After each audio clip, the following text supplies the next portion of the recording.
Alhamdulillah kabar baik. Mohon maaf ya Bapak, bukan telat lagi ya. Tadi ada sedikit kendala. Di sini ada nggak teman lain yang berhalangan hadir? Tapi kelihatannya hadir semua ya. Hadir semuanya. Untuk mempercepat waktu, mari kita ke esensi terlebih dahulu. Bisa dengan men-scan QR barcode.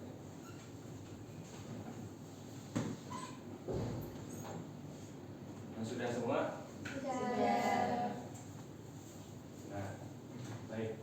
Sebelum memulai pembelajaran hari ini, mari kita berdoa terlebih dahulu. Berdoa menurut kepercayaan masing-masing. Mulai.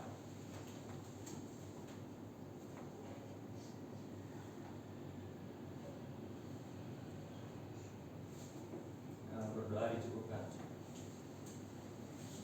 Masih ingat nggak pembelajaran minggu kemarin dengan Pak Bambang? Masih Apa? SPU. Khususnya tentang apa? Pengertian. Pengertian. Itu minggu kemarinnya lagi. Lupa? Lupa. Baik, Bapak di sini akan sedikit mengulas ya, sedikit. Nah, jadi pembelajaran minggu kemarin itu tentang bagaimana cara menentukan letak unsur dalam sistem periodik unsur berdasarkan dari konfigurasi elektron. Nah, jadi kan si unsur itu mempunyai subkulit dan elektron valensi. Nah, si subkulit ini untuk menentukan periodenya dan si elektron valensinya itu untuk menentukan golongan di mana dia berada.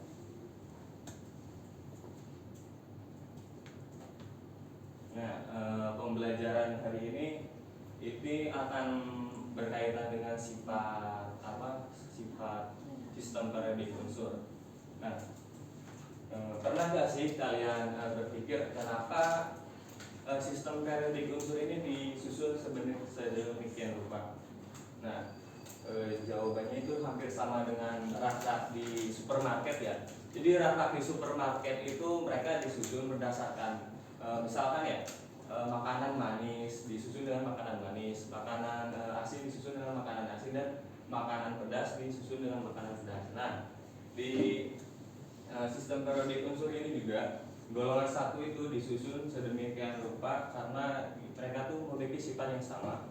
Misalkan golongan satu kan kemarin kalian belajar konfigurasi elektron sama elektron valensi. Jadi di golongan satu itu semuanya itu elektron valensinya satu, di golongan 2 elektron valensinya 2. Nah, di sini juga nanti sifatnya itu akan kelihatan mirip atau familiar dengan satu golongan.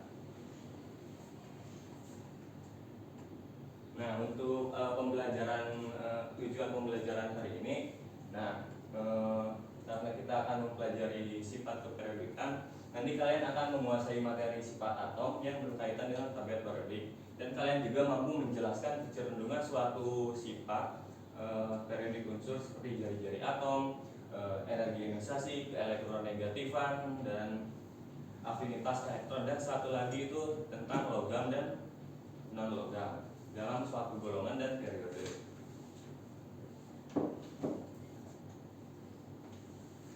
Nah, sebelum memulai pembelajaran, kita mulai dengan motivasi.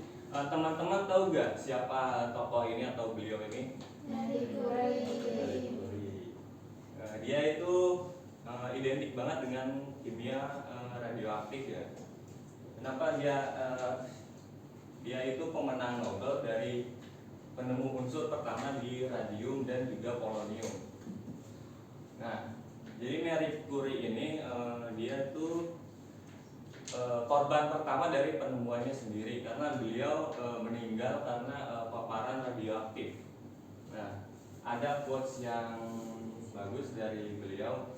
Nothing in life is to be feared, it is only to be understood. Now it is the time to understand more. So that we may fearless. Ada yang ngerti gak ini apa?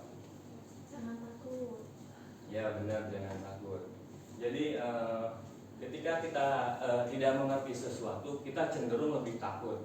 Tapi ketika kita mempunyai banyak waktu ketika mempunyai banyak waktu untuk memahami sesuatu, kita akan lebih sedikit takut.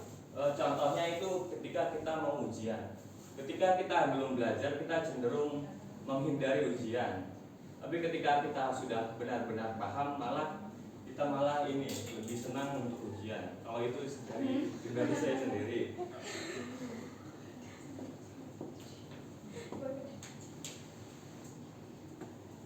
Nah, sebelum mulai pembelajaran hari ini, mari kita mengukur kemampuan dasar dari kalian dengan melakukan pretest berikut ini. Silakan di scan.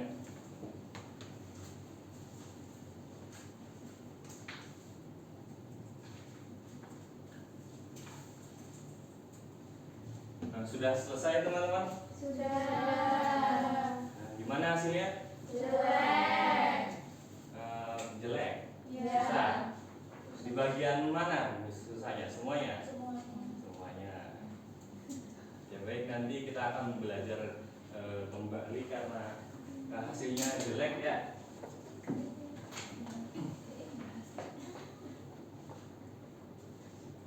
Nah, lanjut, Bapak minta kalian berkelompok 5 orang satu kelompok untuk menyelesaikan LKPD yang nanti saya berikan.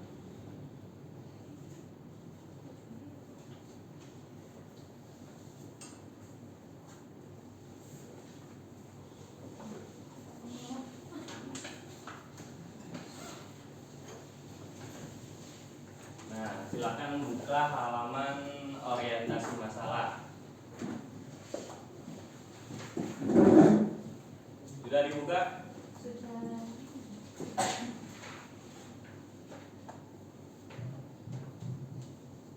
Nah, kalian tahu sendiri kan, pemerintahan kita ini sedang melakukan gencar-gencarnya hilirisasi nikel. Nah, bahkan Raja Ampat pun yang terkenal dengan pariwisatanya itu dikeruk untuk nikelnya. Nah, kenapa sih nikel dikeruk? Ada yang tahu? Menambang. Apa? Menambang. Iya, buat menambang, tapi kebutuhan khususnya untuk apa? Kegunaan khusus nikelnya itu untuk apa? Buat baterai. Nah, jadi nikel itu bahan utama sebagai pembuatan baterai lithium. Nah, karena Indonesia itu surplus nikel, nah Indonesia itu dilirik sebagai pusat kendaraan listrik EV. Tahu EV? Kendaraan listrik EV? Enggak. Ya. Tesla tahu? Tahu. BYD tahu? Tahu. Tahu. Nah, itu tahu. Nah, jadi Indonesia itu karena surplus nikel ya. Nah, jadi dilirik sebagai produksi kendaraan EV. Nah, namun teknologi baterai saat ini itu masih didominasi oleh baterai lithium yang sumbernya itu masih terbatas dan mahal. Nah, sebuah perusahaan baru di tahun 2025 itu perusahaan CSIT Energy atau China Sodium Energy ini memperkenalkan baterai baru yaitu sodium atau baterai yang berbasis natrium sebagai alternatif yang lebih hemat dari lithium. Nah, namun selain natrium juga ada banyak peneliti lain yang juga meriset bahwa baterai magnesium dan juga baterai alternatif lainnya seperti kalium dan kalsium ini bisa digunakan. Nah, tugas kalian hari ini berdasarkan data tabel periodik, manakah unsur yang lebih cocok untuk menjadi pengganti lithium? Nah, unsur-unsurnya itu ada sodium, kalium, kalsium, dan magnesium. Silahkan berdiskusi. Bapak kasih waktu 20 menit. Pak, mau nanya. Boleh.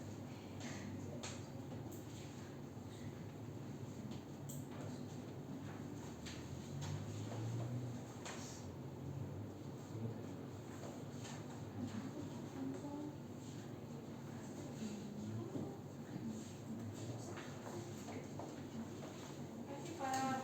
Saat ini benar kayak gimana?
sudah 20 menit. Silahkan perwakilan kelompok 1 dan 2 untuk apa? Menjelaskan hasil diskusinya.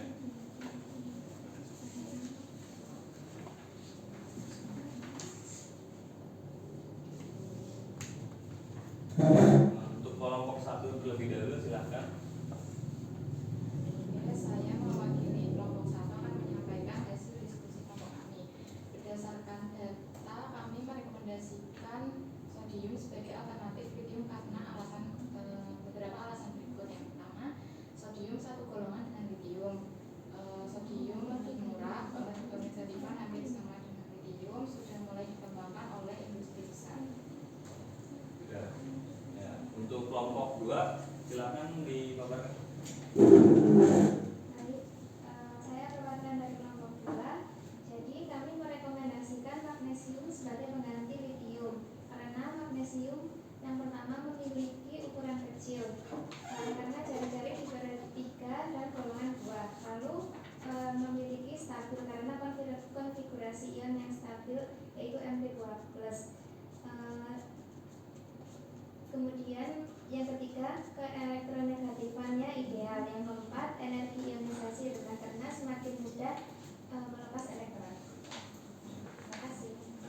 Menurut kalian semua, unsur mana sih yang menurut kalian cocok untuk menggantikan lithium? Magnesium. Bukan natrium. Kurang. Baik, di sini Bapak akan menjelaskan ya. Nah, jadi semua unsur ini sebenarnya bisa untuk menggantikan lithium, cuman karena mereka mempunyai sifat yang karakteristik yang sama, namun tidak mirip persis. Nah, misalkan ini kita baterai saat ini kan menggunakan lithium. Nah, kita akan menggunakan natrium atau sodium. Nah, dia memiliki jari-jari atom yang lebih tinggi. Nah, karena jari-jari atom itu yang lebih besar, dia tuh cenderung gampang melepaskan elektron. Bisa dilihat dari energi ionisasinya yang lebih kecil. Nah, malah kalium lebih kecil lagi, ini berarti sangat mudah untuk melepaskan elektron. Nah, untuk magnesium ini malah cenderung dia lebih besar ya. Jadi dia aliran elektronnya itu kalau dijadikan baterai itu mungkin sangat rendah.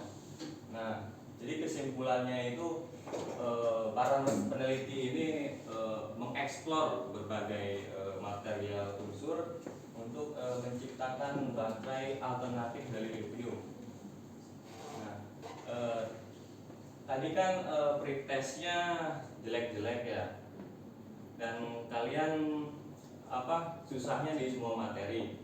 Nah, baik, di sini Bapak akan menyampaikan atau memberikan penguatan orang terhadap materi ke sistem materi sifat keperiodikan unsur. Nah, jadi yang pertama, sifat periodik unsur adalah sifat yang berubah secara teratur untuk mengikuti kenaikan nomor atom atau nomor elektron atau proton. Nah, ini biasanya terjadi dari kiri ke kanan atau yang sering kita sebut periode, atau dari atas ke bawah atau yang sering kita sebut sebagai golongan.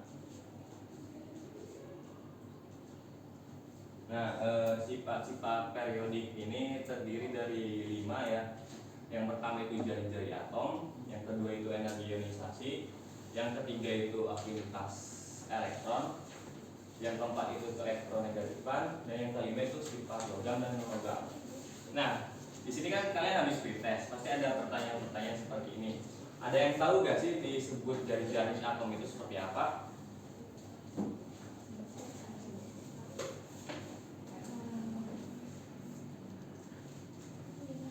Ada yang tahu? Gak ada yang tahu? Jarak antara. Ya benar, hampir dikit lagi, coba dijelaskan. Jarak antara inti atom dengan kulit terbelah. Iya benar banget.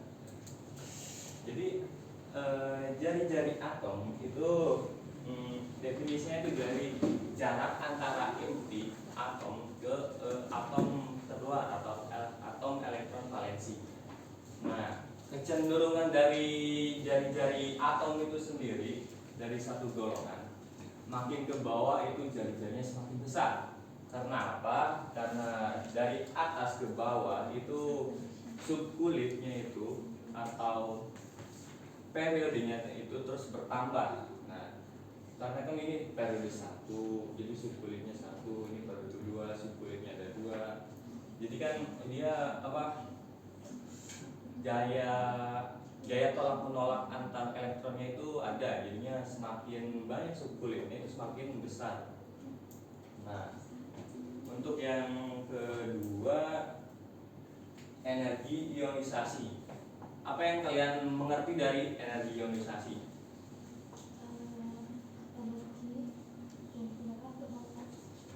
Iya benar, coba lebih keras gitu. Energi yang digunakan untuk melepas elektron. Ya benar, benar banget ya. Nah, jadi energi ionisasi itu memiliki definisi energi untuk melepaskan salah satu elektron dari atom gasnya. Nah, jadi energi ionisasi itu ada 1 dan 2 dan 3. Namun kebanyakan itu cuman sampai 3 karena keempat itu karena energinya sangat besar.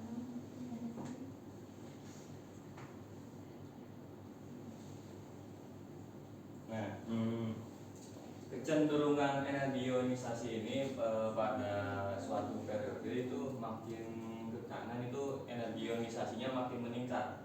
Nah, karena mengapa sih meningkat? Karena ke kanan itu jumlah protonnya bertambah atau nomor atomnya itu naik. Nah, sehingga muatan inti bertambah dan si elektronnya ini lebih tertarik pada inti, sehingga energi ionisasinya meningkat. Nah, ini contohnya energi ionisasi pada periode 3.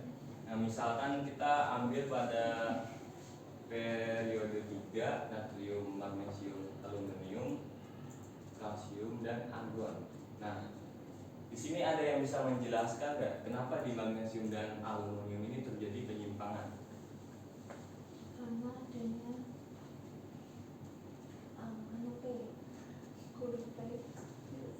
Nggak ada yang tahu? belum. Nggak ada yang tahu. Kalian masih ingat nggak tentang konfigurasi 1s2, 2s2? Masih. Jadi di sini Bapak akan sedikit menerangkan ya.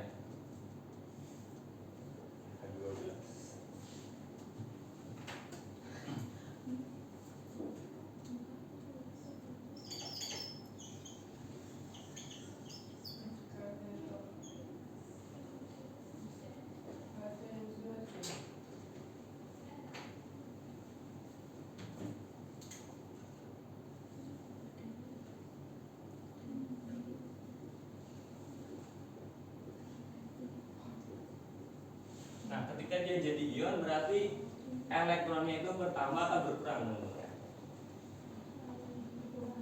Berkurang, bertambah. Kurang apa bertambah? Kurang tahu? Ya, berkurang. Jadi ketika dia menjadi ion Mg2+, dia itu akan berkurang. Jadi 1s2, 2s2, 2Mg. Nah, untuk aluminium kalian tahu gak nomor atomnya berapa? 13. Ya, 13 karena ada di sana ya. Nanti sama, cuman ini sudah 13 berarti.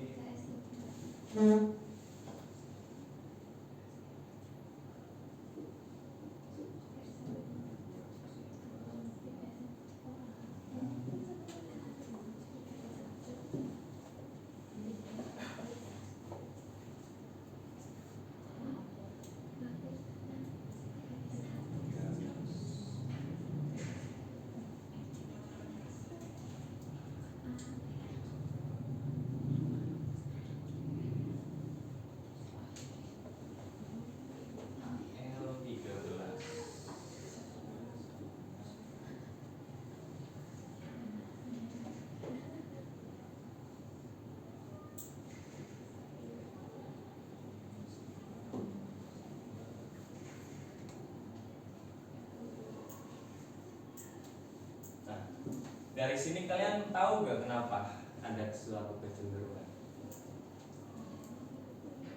Coba. Ada yang berani gak?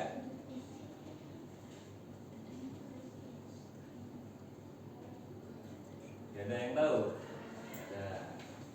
Jadi magnesium itu dia tuh cenderung sudah stabil ya, karena di sini sudah terisi. Kalau kalian teliti lebih lanjut, ini kan 3S2 ini seperti ini kan.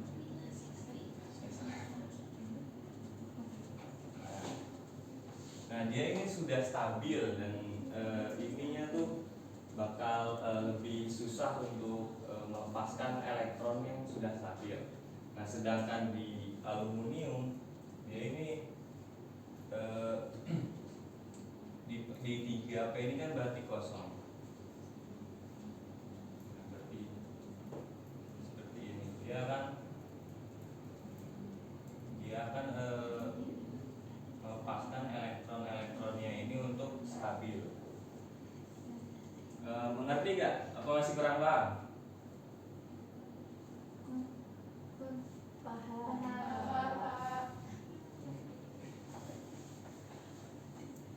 Nah ini merupakan suatu kecenderungan dari energi ionisasi dari atas atau dari golongan itu dari atas ke bawah itu menurun, dari kiri ke kanan itu meningkat. Nah selanjutnya afinitas elektron. Jadi afinitas elektron ini merupakan satu energi yang dilepaskan saat menangkap elektron. Nah, semakin negatif nilainya itu semakin mudah menerima elektron. Nah, kecenderungannya itu makin ke kanan semakin besar dan dari golongan makin ke bawah semakin kecil. Nah, di sini ada Bapak mau tanya, menurut kalian afinitas elektron yang paling besar itu siapa?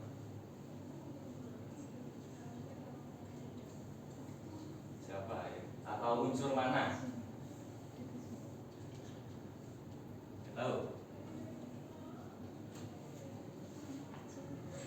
Udah, nanti belajar ini. Nah,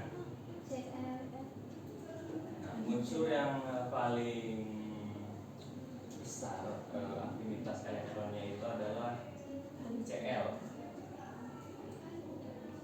ya, atau golongan halida.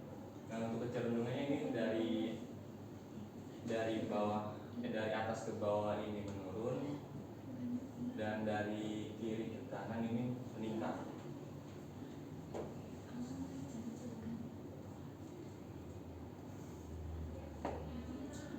Nah selanjutnya elektronegatifan.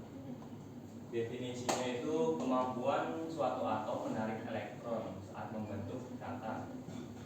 Nah ini diukur dengan skala Pauling dari 0,7 sampai 0,4. Nah fluor merupakan elektron yang paling elektronegatif.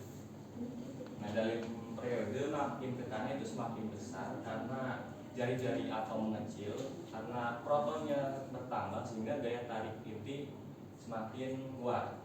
Nah dalam dorongan makin ke bawah itu semakin kecil karena kebalikan dari ini.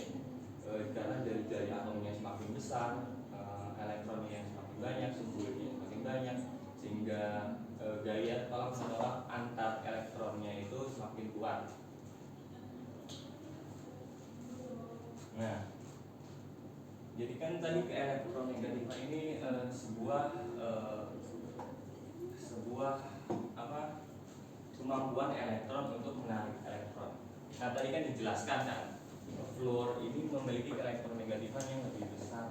Ya, jadi pada unsur senyawa asam fluorida, jadi atomnya si hidrogen yang lebih elektropositif, dia tuh kan tertarik ke arah elektron fluor yang lebih elektronegatif. Dan yang terakhir sifat logam dan non logam. Jadi seperti biasa itu sifat logam itu kan mengkilap, menghantarkan listrik dan dapat ditempa atau diubah-ubah bentuknya. Nah Terus non logam itu kan kebalikannya seperti isolator, rapuh, dan tidak mengkilat. Nah, namun ada sesuatu yang unik di sini kan. Jadi ada unsur metaloid. Kalian pernah nggak mendengar unsur metaloid sebelumnya? Belum.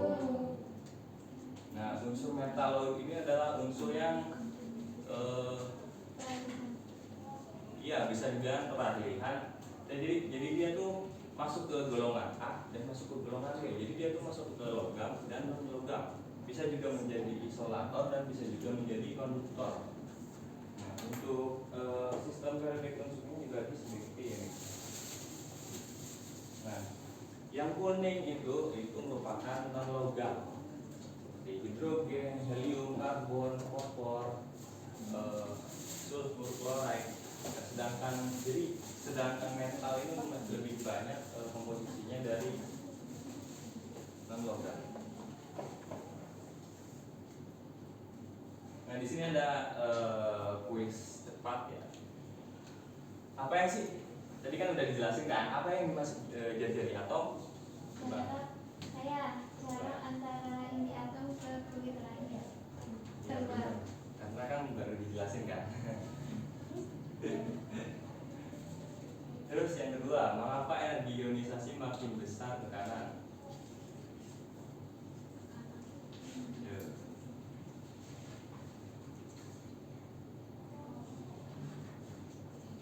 Ada yang tahu? Berarti jelasin lagi ya. Energi ionisasi. Nah, ini jawabannya karena jumlah protonnya semakin bertambah sehingga energi ionisasinya semakin membesar. Nah, yang terakhir ini gampang banget. Unsur mana yang lebih elektronegatif, F atau Na? F. Ya. Kalau Na kenapa tuh? Dia anunya S1. Iya. Urutannya. Ya bisa juga seperti itu karena dia elektron valensinya 1, dia lebih cenderung melepas elektron daripada menangkap elektron. Bisa dijelaskan juga lewat tabel periodik. Jadi F dan Na itu misalnya ini F dan Na. Nah, ini kan F dan Na. F kan berada di kiri, berarti dia kan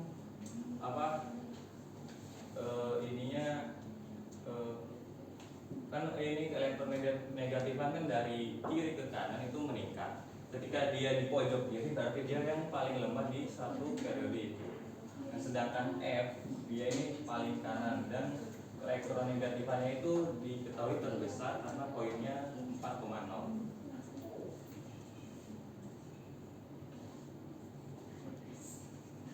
Nah, di sini sudah mengakhiri, sudah mencapai jam penghujung akhir. Di sini ada yang bisa menyimpulkan pembelajaran hari ini.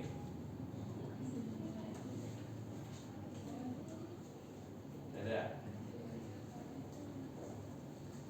Nah, kesimpulannya itu, nah, suatu sifat unsur dalam periodik itu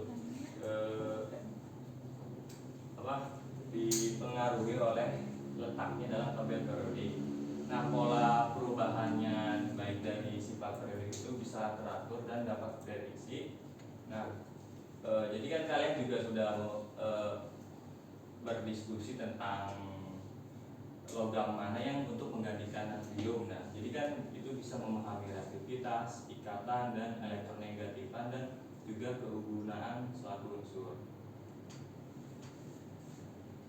Nah, untuk minggu depan kalian akan presentasi baik berupa poster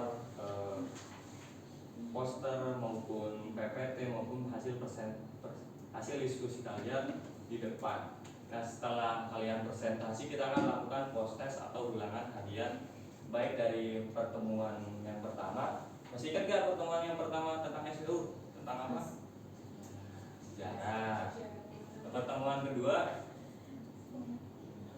penentuan golongan. Iya, penentuan golongan dengan konfigurasi elektron. Dan ini yang minggu ketiga. Jadi 3 materi untuk dilakukan post test atau ulangan harian.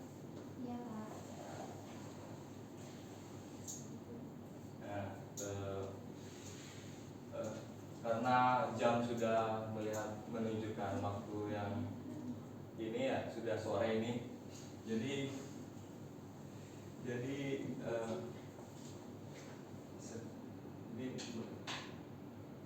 sebelum kita pulang, mari kita berdoa. Bulan, ada yang ditanyakan Bulan? Baiklah, izin bertanya. Tadi untuk aktivitas elektron kan semakin ke kanan kan semakin besar ya. Tapi sama yang semakin ke atas kan semakin besar. Tapi kenapa yang lebih besar itu CL bukan F Pak? Terima kasih. Apa tadi aktivitas elektron? Iya.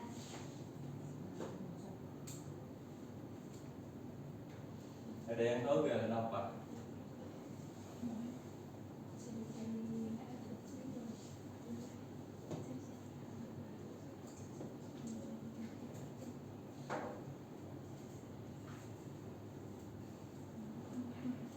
Kalau F nomor atomnya berapa?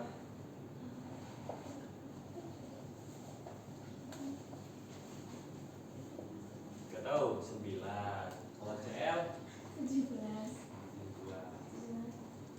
Jadi ini tuh berdasarkan pengukuran. Jadi ada anomali ya istilahnya tuh, karena seharusnya kan CL itu lebih kecil dibandingkan F, tapi berdasarkan pengukuran menurut peneliti, dia ini di CL ini tuh ternyata lebih besar. Jadi ada suatu kecenderungan yang tidak teratur dalam afinitas elektron ini. Apakah bisa dimengerti? Bisa, terima kasih Pak. Ada yang ditanyakan lagi? Cukup. Baik, sebelum menutup pembelajaran hari ini, mari kita berdoa terlebih dahulu. Berdoa dimulai. Berdoa dicukupkan. Sekian dari saya atau Bapak. Assalamualaikum warahmatullahi wabarakatuh. Waalaikumsalam warahmatullahi wabarakatuh.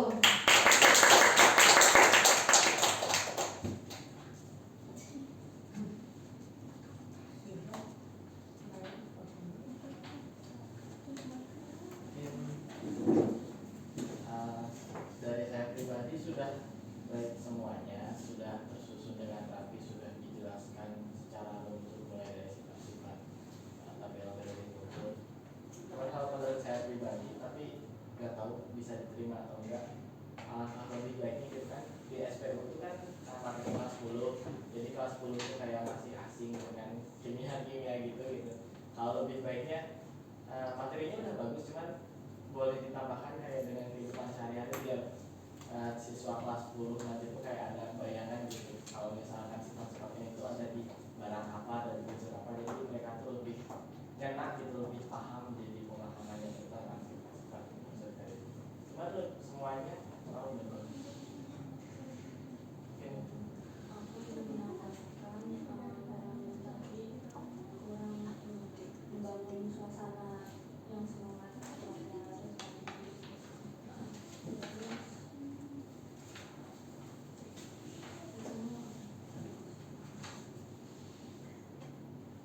Sudah?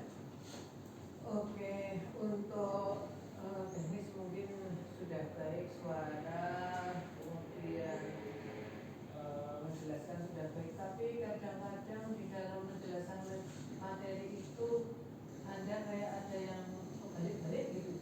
Jadi mungkin nggak terasa ya, tapi itu penting ya, karena misalnya ini tadi jari-jari dari atas ke bawah gitu ya. Itu energi ionisasinya tuh harusnya semakin kecil gitu kan. Mungkin perasaanku semakin kecil, tapi bayangannya ini semakin gede kulitnya, jadi menjadi yang diucapkan itu menjadi malah energi ionisasinya semakin besar gitu. Nah ini yang saya kita ini tadi. Terus ada lagi yang tekanan tadi. Tekanan itu kan untuk muatan intinya bertambah, tapi dalam satu periode kan kulitnya tetap. Jadi kalau muatan inti itu bertambah, kulitnya tetap, maka daya tariknya itu semakin kuat. Kalau daya tarik semakin kuat, maka energi ionisasinya untuk melepaskan semakin gede, gitu ya. Jadi logikanya ini harus dijelaskan supaya lebih bahasanya itu supaya lebih mantap begitu. Ya, jadi ketika menjelaskan jari-jari itu ya mesti katanya dengan jari-jari. Jadi jari-jari adalah jarak antara inti atom sampai kulit yang terluar. Nah kalau kulit terluarnya itu semakin jauh, itu justru semakin mudah lepas. Energi ionisasinya berarti kecil gitu. Nah energi ionisasi kecil berarti daya tariknya semakin lemah. Dan masukkan yang paling penting itu justru di unsur metaloid transisi ya. Jadi transisi itu belum kamu singgung. Transisi ini adalah banyak penyimpangan dari sistem periodik ya. Jadi tidak hanya CL saja tadi, tetapi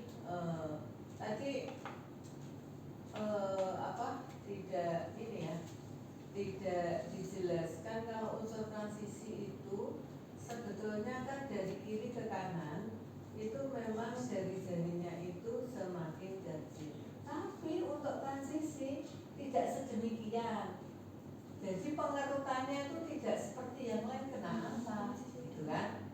Karena ada orbital D yang belum penuh, sehingga di situ ada tolakan antar elektron sehingga membuat jari-jari itu tidak efektif untuk pekerut, tetapi dia agak gede gitu. Ya, itu penting itu di unsur transisi. Ya. Jadi untuk materi sudah baik, hanya masih perlu dilengkapi, masih perlu disempurnakan. Jadi seperti tadi kan sebetulnya yang paling elektron negatif itu yang mana sih? F atau Cl? Gitu kan? Sepertinya yang paling elektron negatif itu kan F. Ya. F adalah unsur yang paling elektron, tapi harga dari apa?